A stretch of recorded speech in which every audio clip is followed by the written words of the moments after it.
কোন আলেম বলবে শবে বরাতের হালুয়া রুটি বিদআত।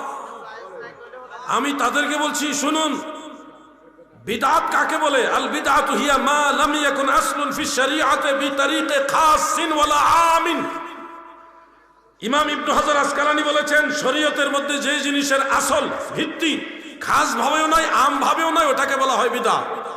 এখন মানুষকে খাবার দেওয়া, আইয়ুল ইসলামি খায়রুন ক্বালা তুতঈমুত তাআম, ইসলাম ধর্মের সর্বোত্তম কাজ হলো মানুষকে খাবার দেওয়া।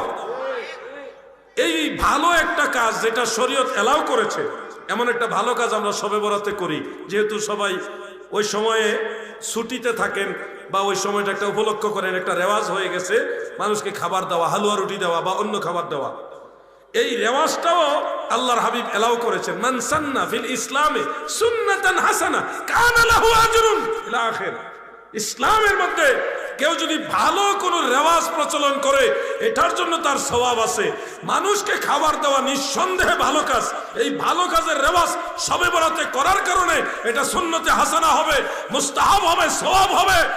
এখন আপনি যদি বলেন নবীজির জামানায় সাহাবীদের জামানায় এই সিস্টেম ছিল না, এই জন্য করা যাবে না, তাহলে কিন্তু বিপদ আপনার উপরও আসবে।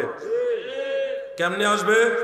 ইমাম সাহেব 3 বেলা ভাত খাইয়া ইমামতি করেন না মুসল্লির বাড়িতে? নবীজির জামানায় সাহাবীদের জামানায় মুসল্লির বাড়ি 3 বেলা খাইয়া ইমামতির প্রচলন ছিল।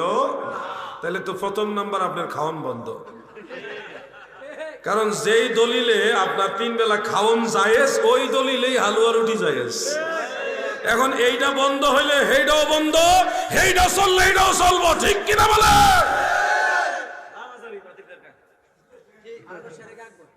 এই জন্য আপনাদেরকে কায়দা কানুন বলে দেয়।